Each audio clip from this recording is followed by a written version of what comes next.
세계 제1차와 2차 대전을 거치면서 영국과 인류의 평화를 위해 생을 바쳤던 윈스턴 처칠은 2차 세계대전의 와중에 총리가 됩니다. 영국의 총리가 돼서 첫 번째 연설을 이렇게 시작했습니다. 나에게는 조국과 인류를 위해서 피와 수고와 눈물과 땀 이외에는 아무것도 내어줄 것이 없습니다. 나에게는 조국과 인류를 위해서 피와 수고와 눈물과 땀 이외에는 아무것도 내어놓을 것이 저에게는 없습니다. 그리고 수고와 눈물과 땀과 피를 조국에 드렸습니다. 1265년도 91세로 윈스턴 처칠이 이제 런던에서 타계하게 됩니다. 죽게 되죠. 그의 장례식은 국장으로 진행이 되었는데 그동안에 영국의 국장으로 치러진 장례는 왕실 가문, 왕족 이외에는 없었다고 합니다. 최초의 그러니까 국장으로 치러지게 된 장례입니다. 그의 시신은 영국인이라면 모두 다 부러워하는 웨스트민스터 사원에 안치되지를 않았습니다. 그의 유언에 따라서 그가 태어난 어린 시절을 보냈던 작은 교회당 20평도 되지 않는 너무나 초라한 교회당, 옹색한 교회 옆마당에 그의 양친과 함께 묻혔습니다. 이 석실과 묘실이 얼마나 작은지 어린이의 묘로 착각할 정도의 묘입니다. 너무나 평범하고 너무나 초라한 묘죠. 묘비의 그 이름을 확인하지 않는다면 그 묘가 20세기 최고의 지도자 윈스턴 처칠의 무덤이라고는 그 누구도 상상할 수 없는 그런 작은 묘비입니다. 너무나 초라하죠. 하늘의 비밀이 무엇인지를 알고 있는 사람의 아름다운 삶의 흔적입니다.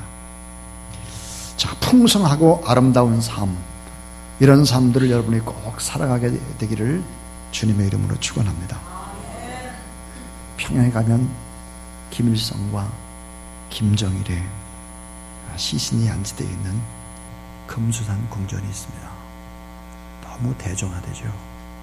아주 거대한 궁전. 지금이라도 엄청나게 큰 그 동상이 살아 움직일 것 같이 그 규모가 어마어마합니다. 여러분, 우리는 알아야 합니다. 죽음을 전제로 하지 않는 삶이라고 하는 것은 다 가짜다. 내가 죽는다라고 하는 전제로 신앙생활을 하지 않는 것은 그 신앙이 가짜일 확률이 높습니다. 행복도 허상인 것이죠. 속고 사는 것입니다.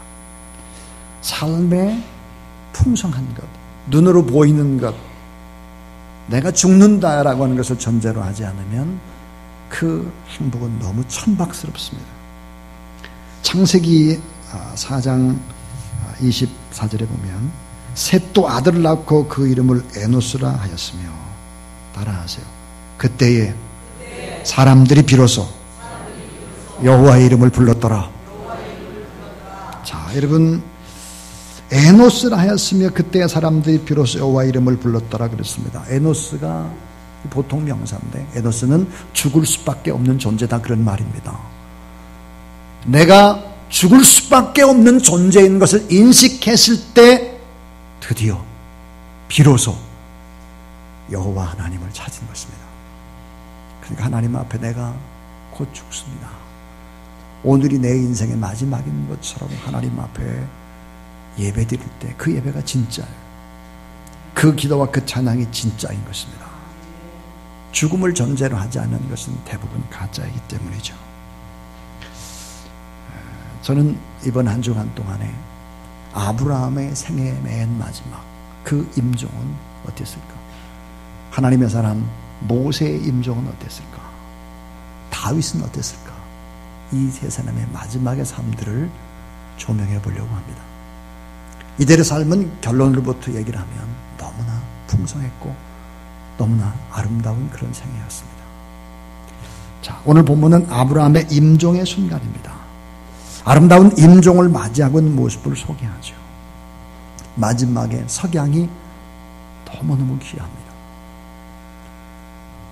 여러분, 뜨는 해도 참 아름답지만 지는 노을이 너무 아름답고 홍시의 속살처럼 모든 세상을 다 물들이고 있는 아름다운 장식을 보게 됩니다. 75세의 여호와 하나님을 만나고 오늘 본문에 175세의 아브라함이 죽습니다. 100년이란 시간 동안 그의 삶은 어땠을까? 히브리서 11장 13절 말씀에 따라하세요. 그가 믿음을 따라 죽었다. 그가 믿음을 따라 죽었다고 아브라함의 생애를 평가하고 있습니다. 믿음을 따라 죽었다, 이 말은 뭘까요? 하루하루의 삶을 믿음으로 살려고 했다. 믿음으로 살다가 믿음으로 죽었다는 것입니다. 아름다운 인생의 결산, 믿음으로 준비한 인생, 가치 있는 생을 살다가 더 풍성한 축복을 남기고 하나님의 나라에 간 사람의 모습입니다. 창세기 25장 7절부터 8절 보니까 아브라함의 향년이 175세라. 그 수가 높고 나이 많아 기운이 지나여 죽어 자기 열조에로 돌아가며 그랬습니다. 자, 아브라함이 이렇게 풍성하고 또 아름다운 삶을 살아가는 건 전적으로 하나님의 은혜입니다. 그러나 아브라함의 행동의 모습 속에서 우리가 꼭 교훈받아야 될 그런 몇 가지 꼭 잊지 말아야 될 것이 우리 가운데 있습니다. 어떻게 하면 우리도 이렇게 아름답고 풍성한 생의 마지막이 될 수 있을까? 그리고 더 좋은 하나님의 나라의 수와 함께 동고동락할 수 있을까 하는 것입니다. 아브라함은 오늘 우리에게 무엇을 가르쳐 줄까? 첫 번째 이야기입니다. 그것은 죽음을 준비하며 죽음을 인식하며 살았다 하는 것입니다. 자, 죽음을 준비하고 죽음을 인식하며 하루하루를 사는 것이 이게 진정한 축복인 것입니다.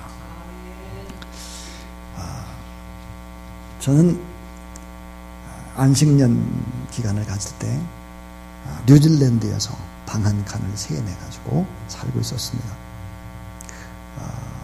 바로 2층과 3층은 주인이 살았습니다. 그 주인의 이름은 테리 존스였습니다.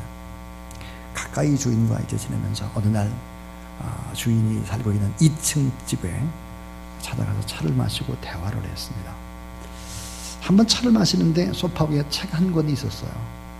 그 책은 아름다운 생애라는 책이었습니다. 제가 물어봤습니다. 존, 이 책이 무슨 책이에요? 또 내용은 뭡니까? 이렇게 물었을 때 그 존은 웃으면서 이렇게 말했습니다. 이 책은 내 장인의 삶을 정리해 놓은 책인데 나의 처제가 썼습니다. 그렇게 대답을 했습니다. 제가 또 물었습니다. 그럼 장인이 언제 돌아가셨느냐? 이렇게 말했더니 존이 아직 살아있다는 거예요. 아직 건강하시다는 거예요. 아니, 살아있고 건강한데 왜 이런 책을 쓰느냐?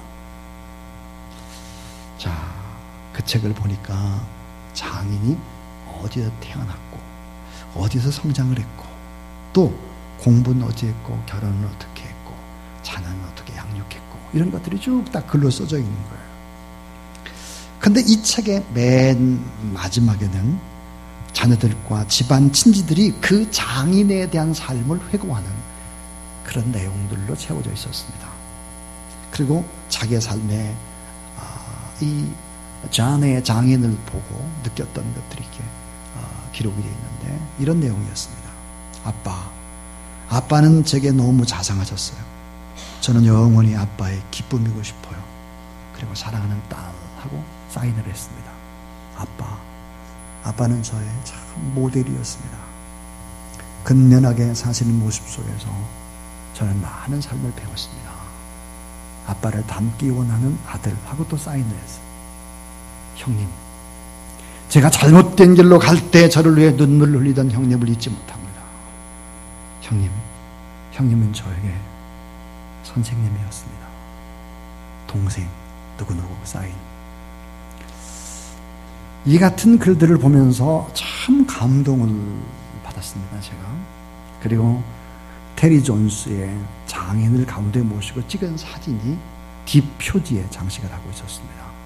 그리고 마지막 유언도 기록되어 있었습니다. 자, 지금 살아있는 장인인데 물론 연세가 많죠. 그 장인을 위해서 삶을 정리하고 또 마지막에 아름다운 삶을 마무리를 잘하는 그런 가문의 모습을 볼 수 있었습니다. 자, 여러분 살아생전에 이 죽음이라고 하는 것을 준비해야 되는데 우리는 참 준비를 잘합니다.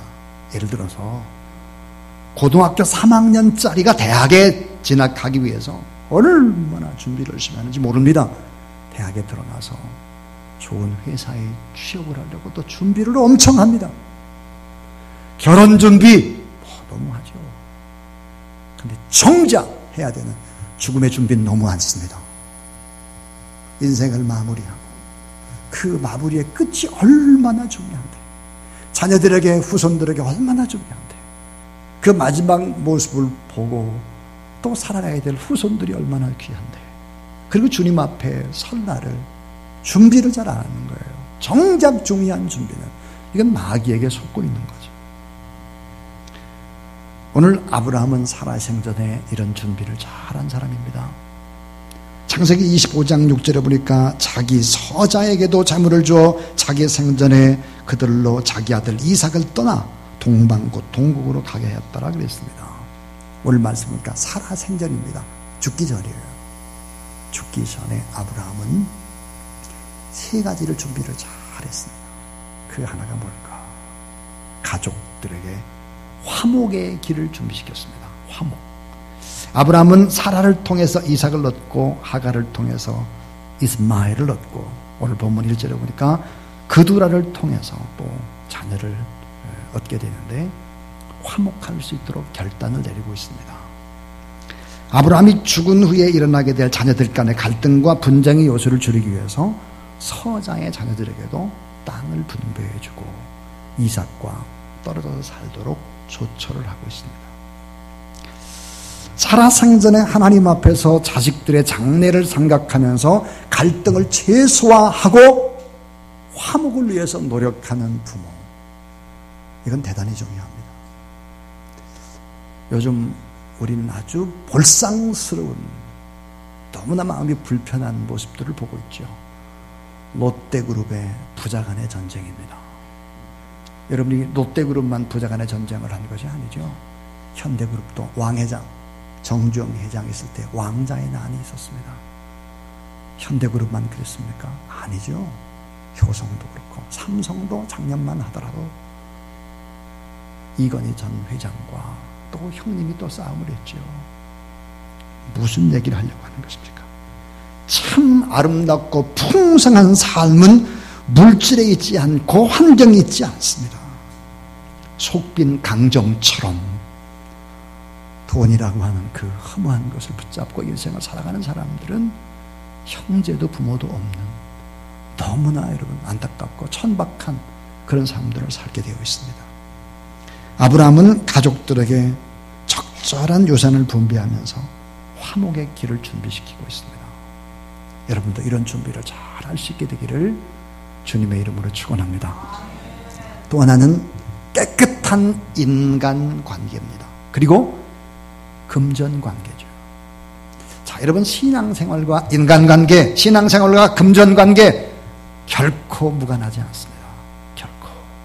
높은 윤리와 높은 도덕이 뒷받침되지 않을 때 그것이 바로 이단이고 사입인 것입니다. 이것은 제 얘기가 아니고 우리나라가 배출한 유명한 신학자 김세훈 박사의 구원이란 무엇인가라는 책 속에 나오는 이야기입니다. 여러분, 높은 윤리와 높은 도덕과 인간관계와 금전관계와 이런 관계를 여러분 수준 높게 하지 않으면 그것이 이단이고 사입이라는 거예요. 아브라함의 삶을 보면 하나님의 사랑을 깨닫고 나서 인간관계 잘합니다. 롯과의 인간관계나 오늘 본문의 창세기 23장에 보면 해족수과의 관계를 잘하고 있습니다. 여러분, 신앙생활을 하나님과의 관계를 얼마나 잘했느냐, 예, 그것은 증명되는 것이 있죠. 인간관계 얼마나 잘했는지. 물질 문제 얼마나 깨끗하냐. 이런 것들과 무관하지 않습니다. 여러분, 참신앙을 좀먹는 잘못된 것이 있죠. 그게 바로 물질이에요. 그러나 너무 비판적입니다. 예수님이 우리의 참신앙을 좀먹는 세 가지를 말씀하셨어요. 산상수훈에서, 마태복음 6장과 7장에서. 그게 뭘까요? 염려하고 걱정하는 거예요. 하나는, 또 하나는 돈 하는 거예요. 또 하나는 비판하는 것입니다. 비판. 창세기 22장에는 아내인 사라가 죽게 되는데 아브라함은 해족속의 족장을 불러서 묘지를 팔 것을 부탁을 합니다. 근데 바로 해족속의 이 족장이 아브라함에게 이런 말을 하죠. 창세기 23장 6절에 내 주여 들으소서. 당신은 우리 중 하나님의 방백이시니 우리 묘실 중에서 좋은 것을 택하여 당신의 좋은 것을 장사하소서. 우리 중에 자기 묘실에 당신의 죽은 자 장사함을 그 말자가 없으리이다 그랬습니다. 이게 뭐예요? 해족속의 족장이 와서 아브라함한테 어때요? 제일 좋은 자리, 묘자리 쓸 수 있는 그걸 가지라 이거예요. 돈은 필요 없다. 그냥 가져라 이거예요. 근데 아브라함은 그냥 갖질 않죠. 돈을 값주고 삽니다. 해족속의 간절한 호의를 거절하고 부득불 돈을 주어서 400세겔을 정확히 달아주고 막벨라고를 사는 것입니다. 깨끗한 인간관계, 깨끗한 물질관계, 이런 부분들이 지금부터라도 잘하는 우리 모두 다 될 수 있기를 주님의 이름으로 축원합니다. 또 하나는 이 아브라함이 잘한 것이 뭐냐? 자신이 붙일 장지를 준비합니다. 장지. 자, 막벨라 굴에 결국은 나중에 보니까 자기 아내, 또 사라도, 또 자기도, 이삭도, 또 야곱도, 요셉도 다 막벨라 굴에 결국 난장을 하게 되는데, 이 막벨라 굴이라고 하는 것은 너무나 신앙적인 중요한 의미를 가지고 있습니다. 여러분, 살아생전에 가족들에게 화목을 준비시키고 깨끗한 인간관계나 금전관계의 본을 보이고 임종의 준비, 삶의 끝, 죽음 이후에 펼쳐지는 세계를 바라보고 막벨라 굴을 장만하려 했습니다. 여러분, 이 막벨라 굴이라고 하는 것이 얼마나 많은 영향력을 미치고 얼마나 많은 신앙적인 것이 위대한 힘인가 하는 것을 보여줬을까요? 자, 에집트의 실권자 이제 바로가 왕이고 실제 모든 일들을 다 주관한 사람은 요셉이죠. 요셉. 자, 이 요셉의 아버지 야곱이 에집트에 있을 때입니다. 야곱이 죽습니다. 잘 생각해 보세요. 세계를 다스리고 움직이는 이 요셉의 아버지가 죽습니다. 장례식을 진행을 하는데, 자, 여러분, 실권자 아버지가 죽었는데 이 아버지가 자기는 이 세상인 애굽이 싫다 이거예요. 그러니까 막벨라굴로 가자는 것이죠. 자, 수많은 만조 백관들이 다 에집트에서 나와서 자, 홍해 쪽을 이렇게 건너겠죠. 그 주변, 그리고는 광야를 지나서 가나안 땅으로 가는 것입니다. 출애굽을 연습하는 것이죠. 그리고는 어때요? 요셉도 나중에 자기가 죽을 때 유언을 합니다. 자기는 막벨라굴로 돌아가기 때문인 거예요. 그리고 요셉이 죽고 난 다음에 한 400년의 시간이 흐르고 출애굽할 때도 결국은 어때요? 요셉의 유고를 가지고 막벨굴로 가는 것입니다. 신앙은 이렇게 중요한 것이죠. 아버지가 어떤 믿음의 삶들을 살았느냐, 어떤 유산을 남겼느냐, 그것은 100년이 지나 200년, 300년, 400년이 지나 긴 시간이 지나 오늘 또 우리가 예수 그리스도를 믿은 사람들을 가리켜서 우리도 아브라함의 후손이다 그래요. 여러분, 이렇게 하나님 앞에서 잘 준비하는, 죽음을 잘 준비하는, 그리고 죽음을 의식하며 살아가는 그런 귀한 여러분이 될 수 있기를 주님의 이름으로 축원합니다. 두 번째는 따라서 하나님 앞에서 예배자로 살았습니다. 이 아브라함은 죽음을 잘 준비했을 뿐만 아니라 하나님 앞에 예배자로 살았습니다. 저는 지금까지 장례식 가운데 아주 잊을 수 없는 장례식이 몇 개가 있습니다. 정말 그 장례식은 정말 두고두고 잊을 수가 없습니다. 그 장례식 하나가 김규환 집사님의 어머님입니다. 저희 교회는 오인숙 집사님도 계시고 오인숙 권사님도 계신데 오인숙 집사님의 남편이 오인숙 김규환 집사님이십니다. 어제 아침에 일찍 제가 김규환 집사님과 통화를 했습니다. 이 설교를 준비하기 전에 어머니의 장례식에 관한 얘기를 서로 나눴습니다. 어머니의 장례식을 나는 잊지 못한다. 자기도 그렇죠. 어떤 장례식이었길래 제가 그렇게 기억하고 김규환 집사님이 그렇게 할 거예요. 이 김규환 집사님의 장례식은 장성에서 열렸습니다. 몇 년 전에 86세의 시골에 살던 이 집사님의 어머님이 갑자기 호흡이 곤란해서 119를 타고 병원에 응급실로 가는 도중에 결국은 숨을 거두고 말았습니다. 응급실에 돌아왔는데 이 허리가 풀루기보가 나와 있는 허리가 허리춤에 메고 있는 비닐로 막 꼬여있는 새끼줄같이 큰 새끼줄 같은 것들이 이 허리에 감겨져 있는 것입니다. 벨트처럼 그게 메고 있는 86세의 어머니. 그래서 그걸 다 끌어서 봤습니다. 그랬더니 10,000원짜리의 돈을 고기 접어가지고 비닐에다가 넣은 거예요. 그리고 이걸 어때요? 동아줄처럼 묶어서 허리에 두르고 다녔습니다. 그 돈이 268만 원이었습니다. 그뿐이 아니었습니다.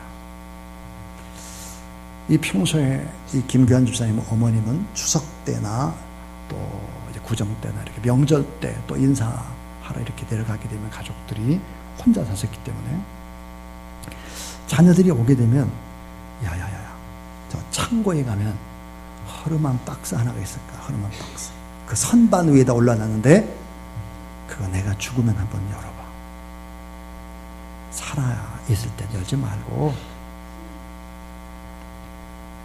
돌아가셨기 때문에 허름한 그 박스를 열어보았습니다.